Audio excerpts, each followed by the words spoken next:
آپ مدینے میں قربانی آپ دیتے رہے، آپ کے صحابہ کا یہ طریقہ رہا، تبع تابعین کا، اولیاء کاملین کا، امت کا اس پر آج تک طریقہ رہا ہے۔ اور دن بدن الحمدللہ ہم دیکھ رہے ہیں کہ قربانی کا شوق اور ذوق بڑھ رہا ہے۔ اللہ تعالیٰ اخلاص کی دولت عطا فرمائے۔ اللہ فرماتا ہے لن ینال اللہ لحومها ولا دماؤها ولکن ینال التقوی، ہرگز تمہاری قربانیوں کا گوشت اور نہ اس کا خون اللہ کے ہاں پہنچتا ہے۔ اللہ کے ہاں اگر پہنچتا ہے تو تمہارا اخلاص، تمہاری محبت اور قربانی کے لیے جو آپ کے اندر جو جذبہ پایا جاتا ہے وہ اللہ تعالیٰ قبول فرماتا ہے۔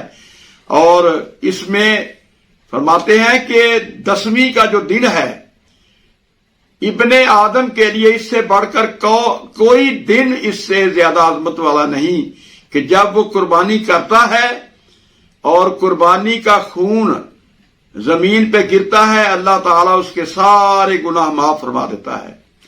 اور قربانی جو ہے ایک ایک خون کے قطرے کے عوض اللہ تعالیٰ گناہ معاف فرماتا ہے، نیکیاں ملتی ہیں۔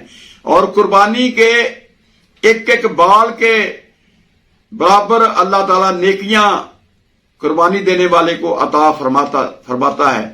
قربانی جو ہے یہ اونٹ اور گائے اس کی جو جتنی قبیل ہے اور بکری اس کی قبیل، ان کی عمریں ہیں 5 سال۔ اونٹ کی عمر 5 سال ہونی چاہیے اور گائے کی عمر جو ہے وہ 2 سال ہونی چاہیے، اور اس کے ساتھ پھر بکری کی عمر جو ہے وہ 1 سال۔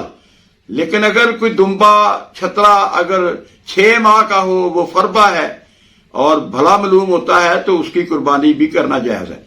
میں آپ کے سامنے کیا عرض کروں کہ جس حد تک لوگوں کے اندر خلوص پایا جاتا ہے، بالمقابل جو لوگ ہیں دیکھ رہے ہیں ہم منڈیوں میں کہ اتنی قیمت ان کی نہیں ہے لیکن لاکھوں روپیہ مانگ رہے ہیں۔ میں آپ کو ایک مثال آپ کے سامنے پیش کرتا ہوں۔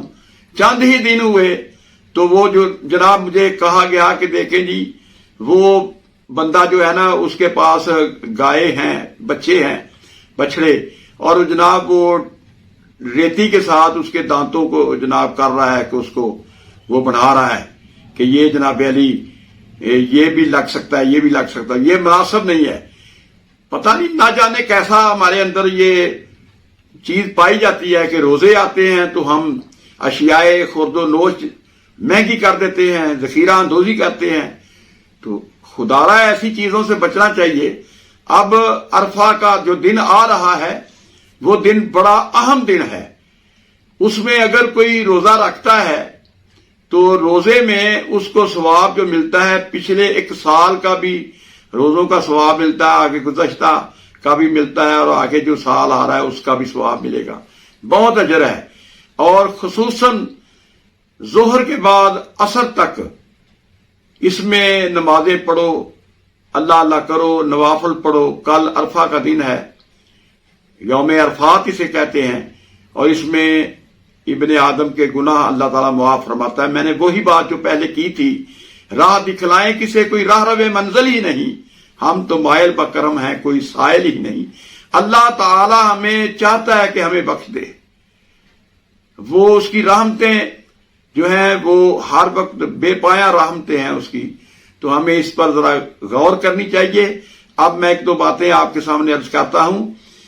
میرے پاس کچھ کویسچن آئے ہیں، سوالات آئے ہیں، اس کی ذرا وضاحت کرنا اپنے اس چینل کے ذریعے مناسب سمجھوں گا۔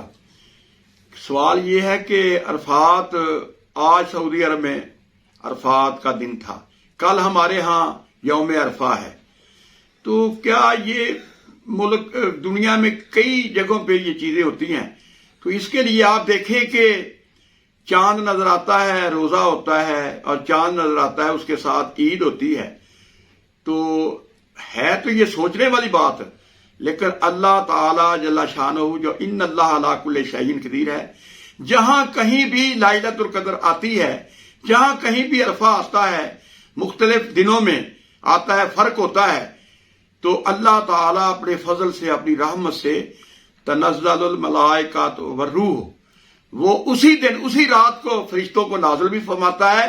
جہاں جہاں لوگ رہتے ہیں جب ان کا یوم عرفہ ہوگا، انہیں اسی طرح اللہ تعالیٰ انہیں فائدہ عطا فرمائے گا اور رحمت عطا فرمائے گا۔ ایک جواب تو یہ ہو گیا، یہ اللہ کا معاملہ ہے، اللہ تعالیٰ اس میں بہت بہتر فرماتا ہے اپنے بندوں کے لیے۔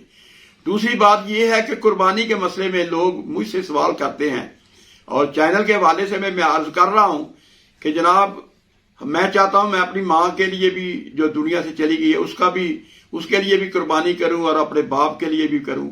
تو اس کا جواب یہ ہے کہ ان کی قربانی اس وقت بندہ کر سکتا ہے جب اپنی قربانی دے گا۔